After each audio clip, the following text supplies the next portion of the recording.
آج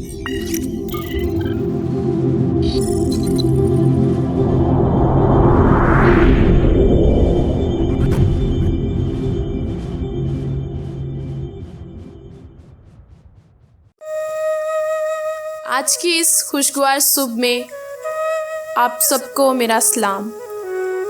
آج کے اس خوبصورت دن اور سہانی صبح میں ہم ایک بار پھر آپ کی خدمت میں حاضر ہیں۔ حسب معمول ہم اپنے دن کا آغاز خدائے بزرگ کی حمد و ثنا کرتے ہوئے کریں گے۔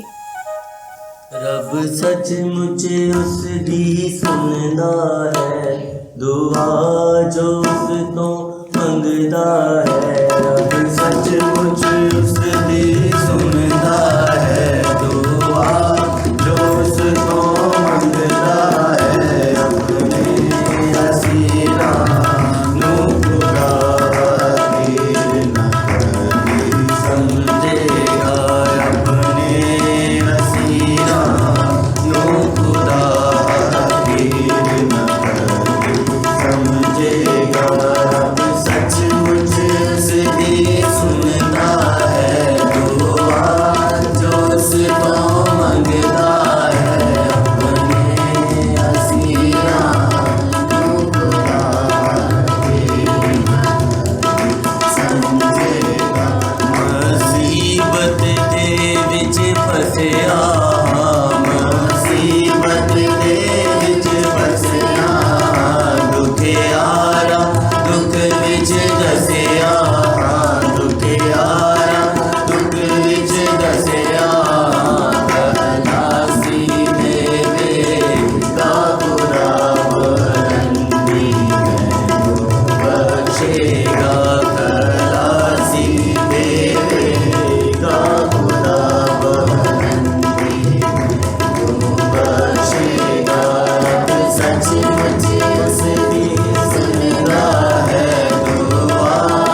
خدا کی حمد و ثنا کرنے کے بعد ہم خدا کے بندے کے وسیلہ سے خدا کا کلام سنیں گے۔ میرے ساتھ نکالیے گا پیدائش کی کتاب اور اس کا 6واں باب، اس کی 5ویں آیت سے لے کے 8ویں آیت۔ خداوند کے کلام میں مرقوم ہے، اور خداوند نے دیکھا کہ زمین پر انسان کی بدی بہت بڑھ گئی، اور اس کے دل کے تصور اور خیال سدا برے ہی ہوتے ہیں۔ تب خداوند زمین پر انسان کو پیدا کرنے سے ملول ہوا اور دل میں غم کیا، اور خداوند نے کہا کہ میں انسان کو جسے میں نے پیدا کیا روئے زمین پر سے مٹا ڈالوں گا، انسان سے لے کر حیوان اور رینگنے والے جاندار اور ہوا کے پرندوں تک، کیونکہ میں ان کے بنانے سے ملول ہوا، مگر نوح خداوند کی نظر میں مقبول ہوا۔ خداوند کے زندہ کلام کے پڑھے سنے اور سمجھے جانے پر خداوند کی خاص برکت ہو۔ لاسٹ ٹائم ہم نے غور کیا تھا کہ کس طرح سے خدا کے بیٹوں نے آدمی کی بیٹیوں کو دیکھا اور ان کے ساتھ انہوں نے شادی کی، اور اب جو نسل تھی وہ مکس نسل تھی، اس لحاظ سے کہ خدا کے لوگ یا خدا کے بیٹے وہ لوگ تھے کہ جو ایماندار لوگ تھے، جن پر خدا کو بھروسہ تھا کہ یہ میری راہوں پر چلتے ہیں، میری بات میں ہر لوگ ہیں۔ اب وہ لوگ بھی ان لوگوں میں شریک ہو گئے، ان لوگوں میں شامل ہو گئے کہ جو خدا کے نافرمان تھے، جنہوں نے خدا کے خلاف قدم اٹھایا تھا، تو اب سارے کے سارے ایک جیسے ہو گئے۔ اس کے بعد کیا ہوا کہ جیسے ہم نے کل بھی غور کیا تھا کہ اگر ایک انسان ہے وہ بدی کرتا ہے تو وہ گنہگار کہلاتا ہے، اگر ایک انسان ایماندار ہے وہ ایماندار کہلاتا ہے، اور اسی لحاظ سے ہم دونوں کو الگ الگ پہچانتے ہیں، الگ الگ دونوں کے ساتھ ہمارا رویہ ہوتا ہے۔ لیکن اگر ایک شخص ایماندار ہوتے ہوئے بدکار ہو جائے یا ایماندار ہوتے ہوئے گنہگار ہو جائے تو وہ پہلے سے بھی زیادہ خطرناک ہو جاتا ہے، کیونکہ جب آپ اس کو دیکھتے ہیں تو اس کے اندر آپ کو ایک ایماندار شخص نظر آتا ہے، لیکن اس کے اندر جو بھیڑیا ہے وہ زیادہ خطرناک ہے۔ تو یہی ہوا۔ آگے جب ہم بڑھتے ہیں تو یہاں پر ہم دیکھتے ہیں کہ لکھا ہوا ہے، اور خداوند نے دیکھا کہ زمین پر انسان کی بدی بہت بڑھ گئی۔ پہلے یہ تھا کہ ایک طرف لوگ ایسے تھے کہ جن کی وجہ سے زمین پر کچھ نہ کچھ خدا کو تسلی تھی کہ میرے ایماندار لوگ موجود ہیں، لیکن ابھی کیا ہوا کہ سارے کے سارے لوگ ہی ایک جیسے ہو گئے۔ تو ہمیں ایک بات کو ماننا ضروری ہے کہ جب کبھی بھی ایک خاندان کے طور پر بھی ہم کہہ لیں کہ ہمارے گھر میں کوئی بیٹی ہے یا بیٹا ہے، وہ ہماری بات نہ مانے، وہ اپنی ہی راہیں ایجاد کر لے، جو کچھ ہم اسے بتانا چاہیں، جو کچھ ہم اسے سکھانا چاہیں، اگر اس کے مطابق وہ نہیں کرتا تو ہمیں بھی دکھ ہوتا ہے۔ ہمیں خاص طور پہ یہ رویہ فلموں میں آپ کہہ لیں، کیونکہ ہم اگر عام زندگی میں کسی پر بھی یہ بات کریں گے تو سیدھی سی بات ہے وہ اس بات کا غصہ کرے گا، تو وہاں پر یہ ڈائلاگ استعمال کیا جاتا ہے کہ تم پیدا ہی نہ ہوتے تو اچھا تھا۔ یعنی جب ان کو ایک دم سے بہت دکھ ہوتا ہے، دھچکا لگتا ہے کہ میرے بیٹے نے یا میری بیٹی نے کیا کیا کہ میرے خلاف گناہ کیا، ایک والد یا والدہ تو اس طرح کے الفاظ وہ اپنی زبان سے نکالتے ہیں، اور اس میں وہ خاص طور پر جو معاشرے میں ہوتا ہے اسی کا وہ اظہار کر رہے ہوتے ہیں۔ تو ہمیں یہ سننے کو ملتا ہے کہ ایک والد والدہ بھی جب حد سے زیادہ بیزار ہو جاتے ہیں تو وہ یہ کہنے پر مجبور ہو جاتے ہیں۔ لیکن یہاں پہ دیکھیں کہ خداوند ہمیں یہ کہتا ہوا دکھائی دیتا ہے، ہم یہ یہاں پر پڑھ رہے ہیں کہ خداوند پچھتایا، لیکن ہم اس کی جو ترتیب ہے اس پر ہم ضرور غور کریں گے کہ یہ ترتیب کیا بنتی ہے کہ جس میں آ کر ہم یہ کہہ سکتے ہیں کہ ایسی اگر ترتیب ہماری زندگی کی بن جاتی ہے تو خداوند اس میں پریشان بھی ہوتا ہے، پچھتاتا بھی ہے کہ میں یہ کیا کر بیٹھا ہوں، میں نے کس کو بنا لیا۔ سب سے پہلی جو ترتیب کے مطابق بات آتی ہے وہ یہ ہے، اس کے دل کے تصور اور خیال سدا برے ہی ہوتے ہیں۔ جو سب سے پہلی ترتیب ہے وہ یہ ہے۔ ترتیب میں اس لیے کہہ رہا ہوں تاکہ جب کبھی بھی ہمارے دل کے اندر ایسے خیالات ابھرے یا ہمارے دل کے اندر ایسے تصورات ابھرے کہ جو خدا کے خلاف ہوں، جو بدی ہوں، تو ضرور ہم خبردار ہو جائیں۔ ہم یہ سوچیں کہ نوح کے زمانے میں بھی ایسا ہوا کہ جب لوگوں کے دل کے خیالات تصور برے ہوتے تھے تو اس وقت خدا کو بڑا افسوس ہوا، خدا خود ہی کو ملامت کرتا رہا، پچھتاتا رہا اس بات پر کہ میں نے کیا کیا، کہ میں کن کو بنا بیٹھا ہوں۔ یہاں پر ایک چیز سامنے آتی ہے کہ جب خدا نے خود انسان کو بنایا تھا تو پھر کیا خدا نے کوئی پرفیکٹ چیز نہیں بنائی تھی؟ ایک سوال پیدا ہوتا ہے، یہ میں اپنے لیے سمجھ لیں کہ میں خود بھی سیکھنے والا ہوں تو میں اپنے لیے اس سوال کو پیدا کر رہا ہوں کہ جب کیا خدا نے انسان کو مکمل نہیں بنایا تھا؟ تو اس کا جواب کلام مقدس کے اندر ہی موجود ہے کہ واقعی خدا نے انسان کو مکمل بنایا ہے، لیکن جیسے مختلف چیزوں کی ٹرمز اینڈ کنڈیشنز لکھی ہوتی ہیں، یعنی اس کے اوپر لکھا ہوتا ہے، یعنی آپ کوئی بھی چیز خریدتے ہیں مارکیٹ سے تو اس کے اوپر لکھا ہوتا ہے کہ آپ اس کے ساتھ یہ کر سکتے ہیں، یہ کام اس سے آپ لے سکتے ہیں۔ اسی طرح سے جب انسان کو بنایا گیا تو انسان کو آزاد مرضی پہ بنایا گیا۔ یہ انسان کی مرضی ہے کہ وہ چاہے تو خدا کی راہ پہ چلے، وہ چاہے تو خدا کی راہ پہ نہ چلے، یعنی وہ آزاد مرضی پہ ہے۔ اب اس کا مطلب یہ ہرگز نہیں ہے کہ وہ اپنی مرضی کے مطابق جہاں مرضی جا سکتا ہے۔ اس کے اندر یہ صلاحیت پیدا کی گئی کہ وہ بہتر اور نا بہتر کا فیصلہ کر سکے کہ اس کے لیے کیا بہتر ہے اور کیا بہتر نہیں ہے۔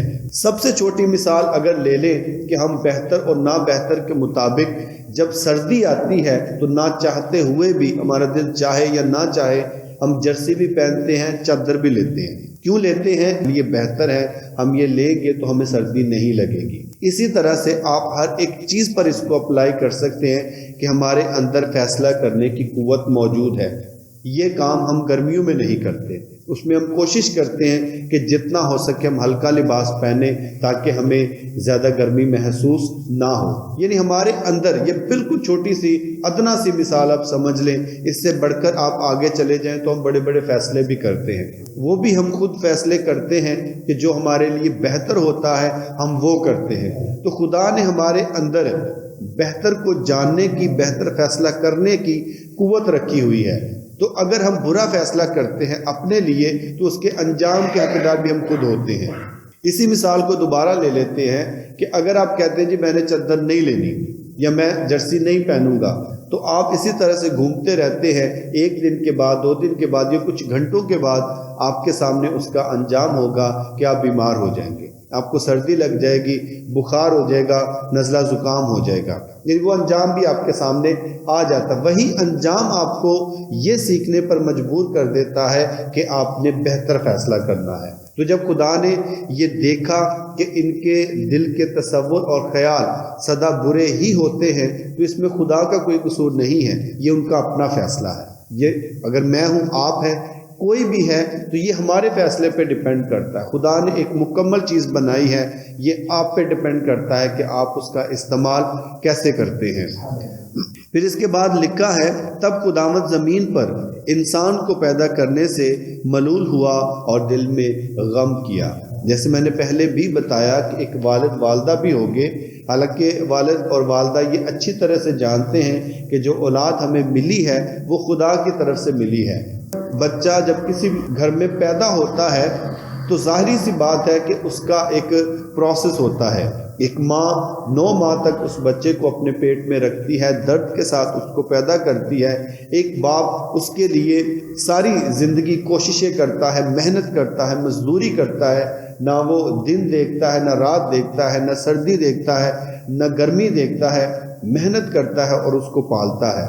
اور جب اس کے سامنے وہ صلہ نہیں آتا یا وہ بیٹا یا بیٹی اپنے آپ کو بہتر نہیں بناتی بلکہ اپنی راہیں ایجاد کر لیتی ہے تو اس کو دکھ ہوتا ہے، حالانکہ وہ اچھے سے جانتا ہے کہ اس پر میرا 100% حق نہیں ہے، میں نے صرف اس کو پیدا کیا ہے لیکن اس کو میرے پاس بھیجنے والا خدا ہے۔ وہ بھی اپنا حق جتاتے ہوئے اس بات کا افسوس ظاہر کرتا ہے، اور خدا جس نے مکمل طور پر ہمیں بنایا، جس کے ہاتھ میں ہماری زندگی ہے، جس کے مکمل طور پہ ہماری ملکیت ہم اس کی ہیں، تو وہ کیوں نہ اس بات پر پچھتائے کہ میں نے یہ کیا کیا۔ تو ہمیں نظر آتا ہے کہ خدا یہاں پر پچھتاتا ہے۔ اور یہ دوسری چیز ہوگی سیکوینس کے مطابق، ترتیب کے مطابق۔ ابھی تیسری چیز پہ غور کریں گے کہ پھر اس کے بعد خدا فیصلہ کرتا ہے، اور خداوند نے کہا کہ میں انسان کو جسے میں نے پیدا کیا روئے زمین پر سے مٹا ڈالوں گا۔ جب بھی اس طرح کا کوئی فیصلہ کیا جاتا ہے، آپ اپنی زندگی کے لیے ایسے فیصلے کرتے ہیں کہ جو خطرناک ہوں، جو آپ کے لیے بہتر نہ ہوں، تو پھر خدا آپ کے لیے کیسے بہتر سوچ سکتا ہے؟ جیسے ایک کہاوت بھی ہے جو سر سید احمد خان ہے، انہوں نے یہ کہا کہ جو قوم اپنی بہتری نہیں چاہتی، خدا بھی اس کی بہتری نہیں کر سکتا۔ اس لیے کہ آپ خود کے لیے بہتر نہیں سوچ رہے تو خدا کیسے آپ کو بہتر کر دے؟ آپ چاہتے ہیں ڈوبنا تو خدا آپ کو کیسے بچائے کہ جو کچھ آپ اپنے لیے سوچیں گے یا کرنا چاہیں گے وہی آپ کے لیے ہوگا۔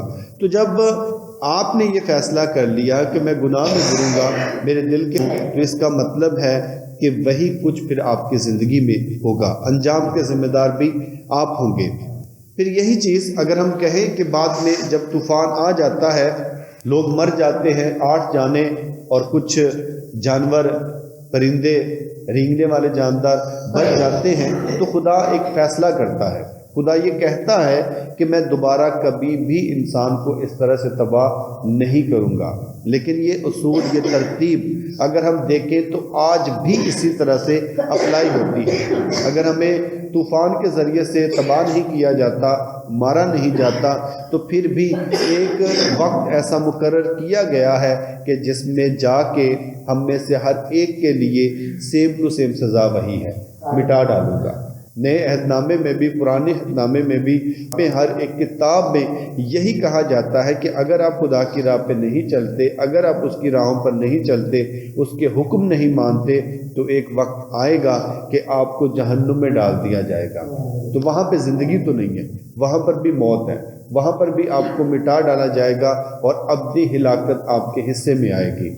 یہ اصول آج بھی ایسے ہے، لیکن خدا نے طوفان کے ذریعے سے فیصلہ کیا کہ میں ان کو نہیں ختم کروں گا، جتنی دیر تک ان کی زندگی رہے گی ان کے پاس وقت ہوگا کہ یہ فیصلہ کریں اور اپنی زندگی کو تبدیل کر سکیں۔ آپ دیکھیں کہ ہماری زندگی میں کئی ایسے موقع آتے ہیں کہ ہم توبہ کرتے بھی ہیں پھر دوبارہ پلٹ جاتے ہیں، توبہ کرتے ہیں پھر دوبارہ پلٹ جاتے ہیں، یعنی خدا دیکھ کے اب کتنی برداشت کرتا ہے کہ بار بار ہمیں موقع دیتا ہے، بار بار وہ ہمیں قائل کرتا ہے اور یہ کہتا ہے کہ اس راہ سے مڑ کر میری راہ پر آ جاؤ تاکہ تم زندگی پا سکو، تاکہ تم حیات پا سکو۔ آج کا جو حوالہ ہم نے سیکھا، اس کی جو آخری آیت ہے اس پر بھی غور کرنا بہت ضروری ہے۔ لکھا ہے کہ مگر نوح خداوند کے نظر میں مقبول ہوا۔ اگر آپ یہ سوچیں کہ گناہ میں رہتے ہوئے آپ یہ کہیں کہ یہ ممکن ہی نہیں ہے کہ کوئی انسان اچھا ہو سکے، اس کے دل کے خیال اچھے ہو سکیں، اگر آپ یہ سوچنا شروع کر دیں تو کلام مقدس یہ بتاتا ہے کہ ہزاروں کی تعداد میں، لاکھوں کی تعداد میں اس وقت بھی ایک شخص موجود تھا کہ جو خدا کی نظر میں مقبول ہوا۔ یہ ناممکن نہیں ہے، یہ ممکن ہے صرف اور صرف آپ کے قدم اٹھانے کی دیر ہے، آپ کے ایک اچھا فیصلہ کرنے کی دیر ہے، اور وہ اچھا فیصلہ کرنے کا وقت آج ہی ہوگا، وہ کل نہیں ہو سکتا، پرسوں نہیں ہو سکتا۔ جب آپ کا دل اس بات کے لیے قائل ہو جاتا ہے کہ میں نے ایک اچھا فیصلہ کرنا ہے، وہی اس کا صحیح وقت ہوتا ہے، اور وہی وقت سمجھے کہ آج کا دن ہے کہ آج کے دن میں آپ فیصلہ کریں کہ میں خدا کی راہ پہ چلوں گا، اس کے حکم مانوں گا اور ابدی زندگی پاؤں گا۔ خدا آج کے کلام کے وسیلے سے ہمیں بہت برکت اور ایمان بخشے۔ یقیناً آپ سب نے کلام کے وسیلہ سے برکت پائی ہوگی۔ آئیے ہم کلام مقدس کے لیے اور ساری عبادت کے لیے شکر گزاری کریں گے، اور یہاں موجود لوگوں کے لیے اور آن لائن سننے اور دیکھنے والوں کے لیے دعا کریں گے اور برکت چاہیں گے۔ بزرگ آسمانی باپ، ہم تیری شکر گزاری کرتے ہیں آج کے دن، اس وقت اور اس لمحے کے لیے جو تو نے ہمیں بخشا، کہ ہم تیری حمد کریں، تمجید کریں اور تیرے نام کو دھن باد کہیں۔ شکر گزاری کرتے ہیں آج کے خوبصورت کلام کے لیے جو ہماری ضرورت کے مطابق ہمیں بخشا گیا۔ دعا ہے کہ یہ پھلدار ثابت ہو اور ہم 30 گنا، 60 گنا اور 100 گنا پھل لانے والے ہوں۔ شکر گزاری کرتے ہیں عبادت میں شامل تمام لوگوں کے لیے جنہوں نے تیری حضوری میں آنا اہم سمجھا۔ ان سب کے لیے تیری برکت، سلامتی اور ایمان میں بڑھوتری کی دعا کرتے ہیں۔ اسی طرح شکر گزاری کرتے ہیں ان سب بہن بھائیوں، بچوں اور بزرگوں کے لیے جو آن لائن اس عبادت میں شامل ہوں گے۔ ان سب لوگوں کے لیے تیرے حضور سے برکت، سلامتی اور ایمان افروزی کی دعا کرتے ہیں۔ دعا کرتے ہیں ان سب لوگوں کے لیے جو بڑے ایمان کے ساتھ اس عبادت میں شامل ہوئے تاکہ اپنی بیماری، کمزوری سے نجات پا سکیں، اور اسی طرح آن لائن بھی جو ایمان کے ساتھ شامل ہوتے ہیں وہ شفا پائیں اور تیرا یسوع نام ان سب کی زندگیوں میں عزت اور جلال پائے۔ فضل بخشنا کہ ہم کل کے دن بھی اس عبادت میں شامل ہو کر تیرے حضور سے برکت، سلامتی اور شفا پا سکیں۔ آمین۔ یقیناً آج کی یہ عبادت آپ کے لیے بابرکت رہی ہوگی۔ اجازت چاہیں گے۔ مسیح میں آپ سبوں کو سلام۔